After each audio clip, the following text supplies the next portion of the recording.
여러분, 오늘 들려드릴 이야기는 정말 충격적입니다. 맨손으로 빵집을 전국 브랜드로 키운 한 남자의 인생이 하루아침에 무너져 내린 이야기죠. 12살 어린 아내를 믿고 모든 것을 맡겼던 그 남자는 상상도 못했을 겁니다. 아내가 자신의 절친과 불륜을 저지르고 이혼과 동시에 아이와 함께 거액을 들고 해외로 도망갈 줄은요. 더욱 경악스러운 건 그 여자가 7살 아이를 볼모로 잡고 추가 돈을 요구했다는 사실입니다. 과연 이 아버지는 어떻게 아이를 되찾을 수 있었을까요? 그리고 마지막에 그 여자가 남긴 메모의 내용은 과연 무엇이었을까요? 실화를 바탕으로 한 이 믿기 힘든 이야기, 지금부터 차근차근 들려드리겠습니다. 끝까지 함께 해주세요. 경남 진주의 작은 골목에서 시작된 해밀제과는 이제 전국에 20개의 매장을 둔 성공한 브랜드가 되었다. 박도윤은 25살에 부모님 없이 혼자 시작한 이 작은 빵집을 18년 동안 키워왔다. 새벽 4시에 일어나 반죽을 시작하고 밤 10시가 넘어서야 집에 돌아오는 날들이 수없이 많았다. 그의 손은 늘 밀가루 냄새가 배어 있었고 등은 오븐 앞에서 보낸 시간만큼 굽어 있었다. 31살에 만난 정아리는 그런 그에게 새로운 희망이었다. 대학을 갓 졸업한 그녀는 도윤의 거친 손을 부드럽게 감싸며 말했다. 오빠, 이제 좀 쉬어도 돼요. 제가 도와드릴게요. 결혼 후 태어난 아들 민우는 도윤에게 삶의 이유였다. 아이가 아빠하고 부르는 소리를 듣기 위해 그는 더욱 열심히 일했다. 하지만 사업이 안정되면서 할인의 마음에 변화가 일어났다. 오빠, 나도 내 인생을 살고 싶어요. 처음에는 요가 학원에 다니기 시작했다. 일주일에 2번이던 것이 매일로, 매일이던 것이 하루 종일로 늘어났다. 몸과 마음의 균형을 찾는 거예요라며 명상 수련회에도 참가했다. 이어서 대학원 진학을 선언했다. 평생 공부만 했는데 결혼하고 애 낳고 나니까 뭔가 허전해요. 도윤은 흔쾌히 동의했다. 아내의 꿈을 지지하는 것이 남편의 도리라고 생각했다. 하지만 골프까지 시작하면서 상황은 달라졌다. 하리는 아침 일찍 나가서 저녁 늦게 들어왔다. 네트워킹이 중요해요. 골프장에서 좋은 사람들 많이 만나거든요. 민우는 점점 혼자 밥을 먹고 혼자 숙제를 하고 혼자 잠들기 시작했다. 도윤이 일찍 들어와도 아이는 이미 잠들어 있었고 하리는 여전히 집에 없었다. 여보, 민우가 엄마를 찾아요. 도윤이 조심스럽게 말했다. 애는 제가 돌볼게요. 오빠는 사업에만 신경 쓰세요. 할인의 대답은 차가웠다. 그녀의 핸드폰은 이제 늘 진동으로 설정되어 있었고 누군가와 긴 통화를 하며 베란다로 나가는 일이 잦아졌다. 어느 날 저녁 민우가 열을 내며 아파했다. 도윤은 할인에게 연락했지만 받지 않았다. 병원에 데려가고 약을 먹이고 밤새 간병하는 것도 모두 도윤의 몫이었다. 새벽에 들어온 할인은 미안해요. 중요한 모임이 있어서라고 말할 뿐이었다. 도윤은 점점 불안해졌다. 이것이 정말 아내가 꿈꾸던 삶인지 아니면 다른 무언가에서 도피하고 있는 것인지 알 수 없었다. 오빠들, 우리 오랜만에 펜션에서 놀지 않을래? 할인이 밝게 제안했다. 도윤의 대학 동창들과 그들의 아내들이 모이는 모임이었다. 그 중에는 도윤과 함께 해밀제과를 시작했던 서기훈도 있었다. 기훈은 사업 초기 자금 문제로 도윤과 갈등을 빚으며 나간 후 지금은 투자회사를 운영하고 있었다. 하지만 여전히 도윤과는 절친한 사이를 유지하고 있었다. 강릉의 한 펜션에서 열린 모임은 화기애애했다. 바비큐를 구워 먹고 맥주를 마시며 대학 시절 이야기에 웃음꽃이 피었다. 하리는 그날따라 유난히 밝았다. 예쁜 원피스를 입고 화장도 진하게 했다. 오늘은 내가 술 많이 마실 거야. 그녀는 평소보다 적극적으로 술잔을 기울였다. 밤이 깊어가자 한 명씩 방으로 들어갔다. 도윤은 할인과 함께 준비한 방으로 들어가려 했지만 할인이 말했다. 오빠, 나 기분이 안 좋아. 바람 좀 쐬고 올게. 그녀는 가디건을 걸치고 펜션 밖으로 나갔다. 도윤은 금방 올 거야라며 먼저 누웠다. 새벽 3시 도윤은 옆자리가 비어 있다는 것을 깨달았다. 할인이 아직 돌아오지 않은 것이다. 그는 슬리퍼를 신고 펜션 주변을 돌아보았다. 정자에도 산책로에도 할인의 모습은 보이지 않았다. 불안한 마음으로 다른 방들을 둘러보던 중 기훈의 방에서 이상한 소음을 들었다. 문틈으로 새어나오는 희미한 불빛과 함께 다음 날 아침 할인은 눈이 퉁퉁 부은 채로 나타났다. 어제 입었던 원피스는 구겨져 있었고 화장은 번져 있었다. 여보, 그녀가 떨리는 목소리로 말했다. 나 어젯밤에 끔찍한 일을 당했어. 뭔 소리야? 도윤의 가슴이 철렁했다. 기훈이가 술에 너무 취해서 내 방에 들어왔어. 나는 정신없었고 할인은 흐느끼기 시작했다. 저항했지만 힘이 딸렸어. 미안해, 정말 미안해. 하지만 기훈의 이야기는 달랐다. 도윤이 따로 만난 자리에서 그는 억울함을 토로했다. 도윤아, 나도 피해자야. 할인이 먼저 내 방에 찾아왔어. 외로움을 호소하면서 손을 잡더라고.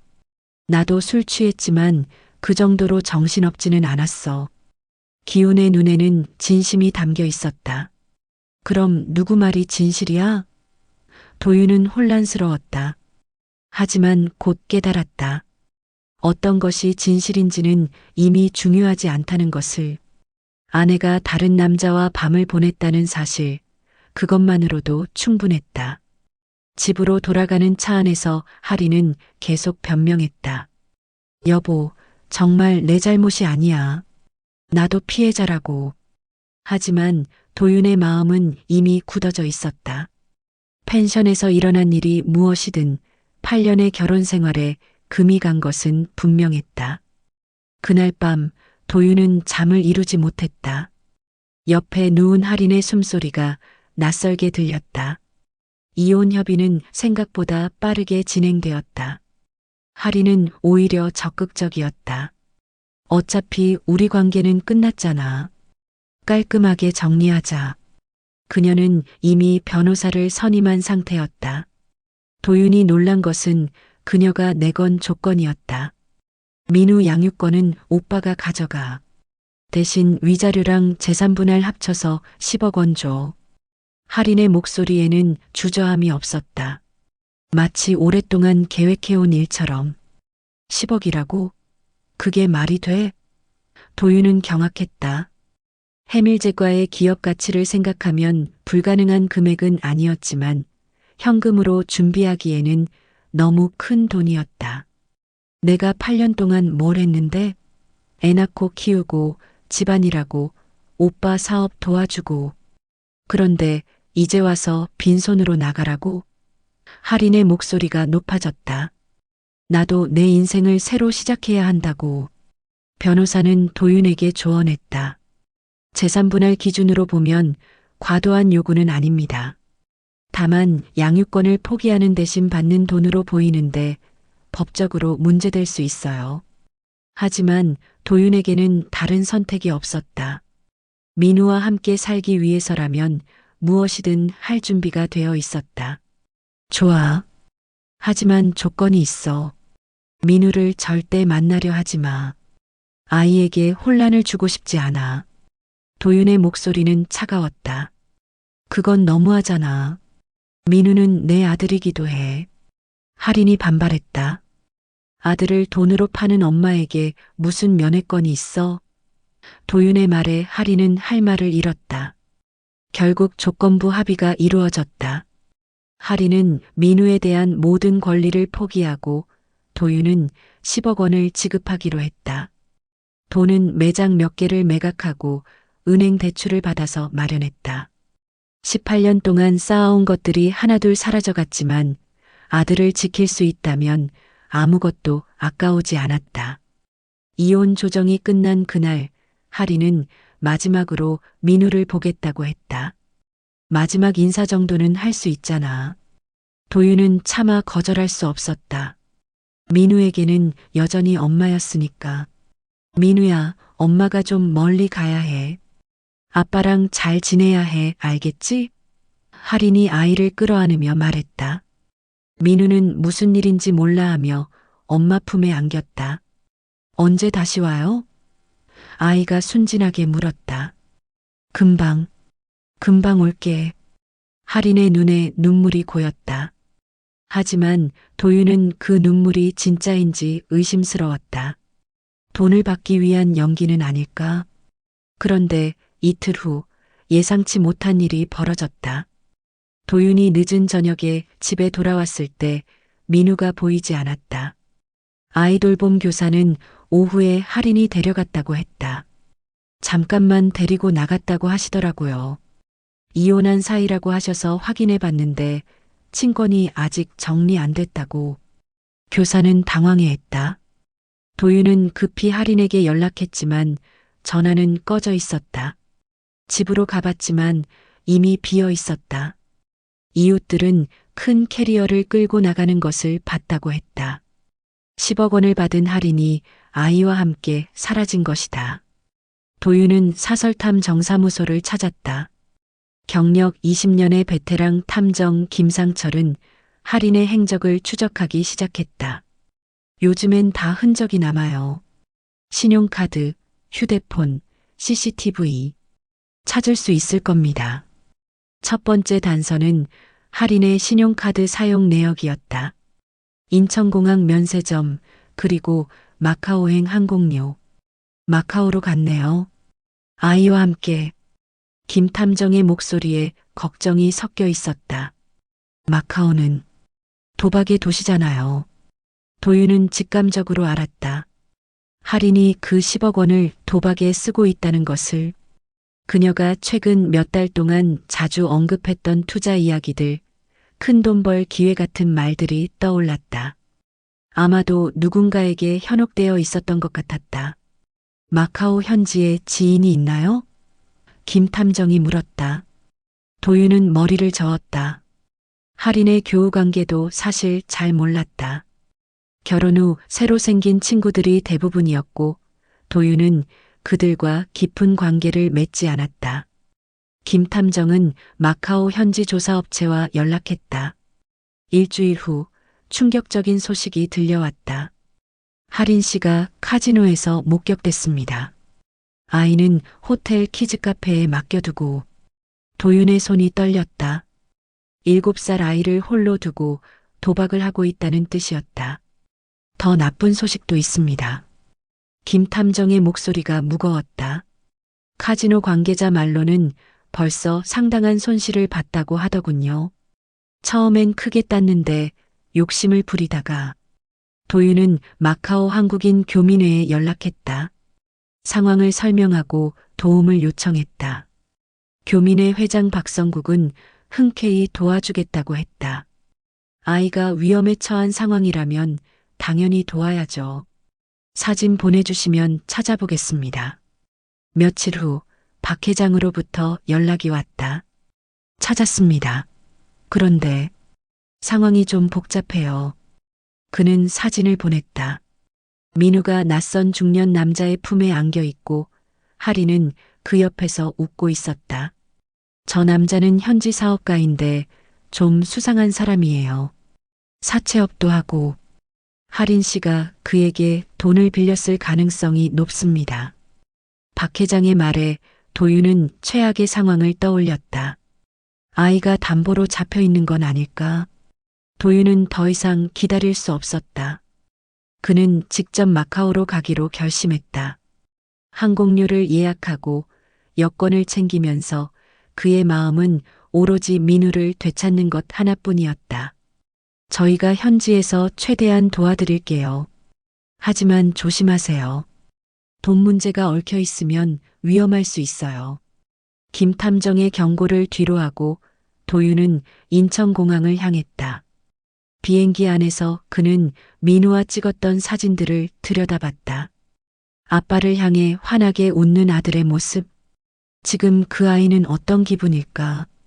엄마를 따라 낯선 곳에 와서 혼자 지내고 있을 텐데. 도윤은 주먹을 꽉 쥐었다. 어떤 대가를 치르더라도 아이를 데려오겠다고 다짐했다. 마카오에 도착한 도윤은 박성국 회장의 안내로 할인이 머물고 있는 호텔로 향했다. 시내 중심가의 한 중급 호텔이었다. 저기 있습니다. 박 회장이 가리킨 곳에서 할인이 민우와 함께 나오고 있었다. 아이는 여행복을 입고 있었지만 표정이 어두웠다. 평소 활발했던 민우와는 다른 모습이었다. 민우야. 도윤이 부르자 아이는 깜짝 놀라며 돌아봤다. 아빠. 민우가 달려왔다. 도윤은 아들을 꽉 껴안았다. 아이에게서 낯선 냄새가 났다. 담배 냄새와 술 냄새가 섞인. 여보, 왜 여기까지 왔어? 할인의 목소리에는 당황함이 섞여 있었다. 그녀는 예전과 달라 보였다. 화장이 진하고 옷차림도 화려했지만 눈가에는 어두운 그림자가 져 있었다. 당연히 와야지. 내 아들 데려가려고. 도윤의 목소리는 차가웠다. 잠깐만, 우리 이야기 좀 해야 하지 않을까? 할인이 민우를 다시 자기 쪽으로 끌어당겼다. 호텔에서 얘기하자. 호텔 방은 어수선했다. 민우의 옷가지들이 여기저기 흩어져 있고 테이블 위에는 카지노 칩들과 술병이 놓여 있었다. 민우야, 너는 잠깐 키즈룸에서 놀고 있어. 할인이 아이를 보냈다. 할인아, 이게 뭐야? 도윤이 카지노 칩을 들어보이며 말했다. 운이 안 좋았어. 처음엔 잘 됐는데. 할인의 목소리가 떨렸다. 지금 좀 어려운 상황이야. 10억이 벌써 다 떨어졌다고? 도윤은 믿을 수 없었다. 불과 한 달 전에 받은 돈이 아직 다 떨어진 건 아니고 빌린 게 좀 있어. 할인은 고개를 숙였다. 현지에서 알게 된 사람이 좋은 투자처가 있다고 해서. 도윤은 상황을 파악했다. 할인이 사기를 당했거나 도박에 빠져서 돈을 잃은 것이다. 그리고 지금은 빚까지 진 상태. 얼마나 빌렸는데? 2억 정도? 할인의 목소리가 점점 작아졌다. 그래서 민우와 함께 있는 거야. 담보라고 할까? 도윤의 혈압이 올랐다. 내가 지금 뭔 소리 하는 거야? 아이를 담보로 돈을 빌렸다고? 그런 게 아니라 그 사람이 애를 좋아해서 아들이 없거든. 그래서 민우를 자기 아들처럼 돌봐주겠다고. 할인은 변명에 급급했다. 그때 호텔 문이 열리며 중년 남자가 들어왔다. 박 회장이 보여준 사진 속 인물이었다. 이분이 민우 아빠시군요. 그의 한국어는 어색했다. 리 씨, 우리 얘기 중이니까 잠깐만. 할인이 말했지만 남자는 무시했다. 할인 씨가 빚을 갚으려면 아이가 필요해요. 물론 다른 방법도 있지만. 남자의 시선이 할인에게 향했다. 도윤은 그 시선의 의미를 알았다. 얼마나 빌렸는지 말해봐. 도윤이 남자에게 직접 물었다. 2억 원. 이자 포함해서요. 하루에 10만 원씩 늘어나니까 빨리 해결하는 게 좋을 거예요. 도윤은 계산해 봤다. 지금 당장 마련할 수 있는 돈은 많지 않았다. 하지만 방법이 없지는 않았다. 좋아. 내가 갚을 테니까 아이는 내가 데려간다. 여보, 미안해. 나도 이렇게 될 줄 몰랐어. 할인이 울기 시작했다. 그날 밤 도윤은 은행과 통화하며 긴급 대출을 받았다. 해밀 제과의 본점을 담보로 잡혔다. 다음 날 아침 그는 리 씨에게 돈을 건네고 민우를 데려왔다. 공항으로 가는 길에 할인이 말했다. 나도 같이 갈게. 한국에 갈 일이 있어. 안 돼. 너는 여기 남아. 도윤의 목소리는 단호했다. 민우는 내 아들이기도 해. 돈으로 파신 분이 무슨 말씀을. 도윤은 더 이상 듣고 싶지 않았다. 결국 할인은 호텔에 남았다. 떠나는 도윤에게 그녀가 마지막으로 건넨 것은 쪽지 한 장이었다. 난 나대로의 삶을 살게. 민우는 당신이 더 잘 키울 거야. 미안해. 비행기 안에서 민우가 물었다. 아빠, 엄마는 언제 와? 도윤은 아들의 머리를 쓰다듬으며 대답했다. 엄마는 이제 안 와. 아빠랑 같이 잘 살자. 인천공항에 내렸을 때 도윤은 새로운 삶을 시작한다는 마음가짐이었다. 돈도 잃고 신뢰도 잃었지만 가장 소중한 것은 지켜냈다. 아들과 함께라면 다시 시작할 수 있을 것이다.